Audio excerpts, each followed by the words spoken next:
বলিউডের power house বললে সবার আগে মাথায় আসে বলিউডের এনার্জি কিং রণবীর সিং এর নাম, যার ফ্যাশন সেন্স থেকে শুরু করে অভিনয়ের বৈচিত্র্য সব কিছুই একদম হাটকে। ব্যান্ড বাজা বারাত দিয়ে যে ছেলেটি একদিন চুপিসারে ইন্ডাস্ট্রিতে এসেছিল, আজ সে বক্স অফিসের বেতাজ বাদশা। কখনো তিনি রোমান্টিক হিরো, কখনো বা দুর্দান্ত খলনায়ক। সম্প্রতি মুক্তি পেয়েছে আদিত্য ধর পরিচালিত তার ছবি ধুরন্ধর। আসুন দেখে নেই রণবীর সিং এর বক্স অফিস কাঁপানো সেরা 5টি ব্লকবাস্টার সিনেমা, যেগুলো সারা বিশ্বে আয়ের রেকর্ড করেছে। গালি বয় 2019 তালিকার 5 নম্বরে থাকা এই জুয়া আক্তারের মাস্টারপিস শুধু বক্স অফিসের নয়, বরং ভারতের পপ কালচারকেই বদলে দিয়েছিল। মুম্বাইয়ের ধারাবীর এক সাধারণ ছেলে মুরাদ, যে স্বপ্ন দেখে একজন রেপার হওয়ার। রণবীর সিং এই চরিত্রে এতটাই মিশে গিয়েছিলেন যে মনে হয়নি তিনি কোনো সুপারস্টার, মনে হচ্ছিল তিনি সত্যিই সেই রাস্তারই কোনো ছেলে। এই সিনেমাটি শুধু ভারতেই নয়, বিদেশেও ব্যাপক প্রশংসা পায় এবং অস্কারের জন্য ভারত থেকেও অফিসিয়াল এন্ট্রি হিসেবে পাঠানো হয়েছিল। সিনেমাটি তৈরির বাজেট ছিল প্রায় 70 কোটি রুপি, আর সারা বিশ্বে এটি আয় করে প্রায় 238.16 কোটি রুপি। রণবীর এবং আলিয়া ভাটের রসায়ন এবং হার্ড হিটিং ডায়ালগ এই সিনেমাকে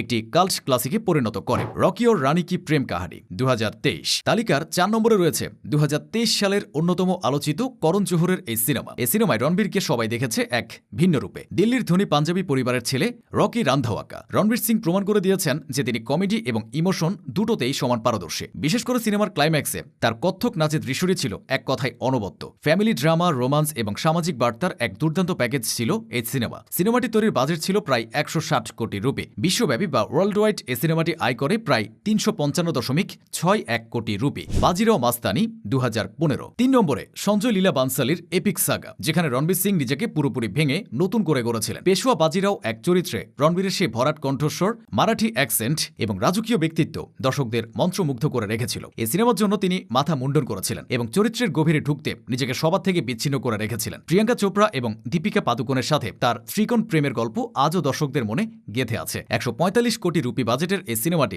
সারা বিশ্বে আয় করেছিল প্রায় 356.2 কোটি রুপি। এটি ছিল রণবীরের সুপারস্টার হয়ে ওঠার পথে এক বিশাল মাইলফলক। সিম্বা 2018 লিস্টের 2 নম্বরে আছে এই সিনেমা, যা রণবীর সিংকে মাস হিরো বা গণমানুষের নায়ক হিসেবে প্রতিষ্ঠিত করেছে। রোহিত শেঠির পুলিশ ইউনিভার্সের ধামাকা সিম্বা একজন দুর্নীতিপরায়ণ পুলিশ অফিসার থেকে একজন সত্যিকারের হিরো হয়ে ওঠার গল্প ছিল সিম্বা। রোহিত শেঠির সিগনেচার অ্যাকশন এবং রণবীরের পাগলাটে এনার্জি, এই দুইয়ের কম্বিনেশন বক্স অফিসে বিস্ফোরণ ঘটায়। সমালোচকদের মিশ্র প্রতিক্রিয়া থাকলেও দর্শকরা এই সিনেমা লুফে নেয়। বিশ্বব্যাপী এই সিনেমাটি আয় করে প্রায় 390 কোটি রুপি। এটি রণবীরের সোলো হিরো হিসেবে অন্যতম বড় হিট। পদ্মাবত 2018 আর অবশেষে 1 নম্বর রণবীর সিং এর ক্যারিয়ারে এখন পর্যন্ত সর্বোচ্চ আয়কারী সিনেমা এবং সম্ভবত তার জীবনের সেরা পারফরমেন্স।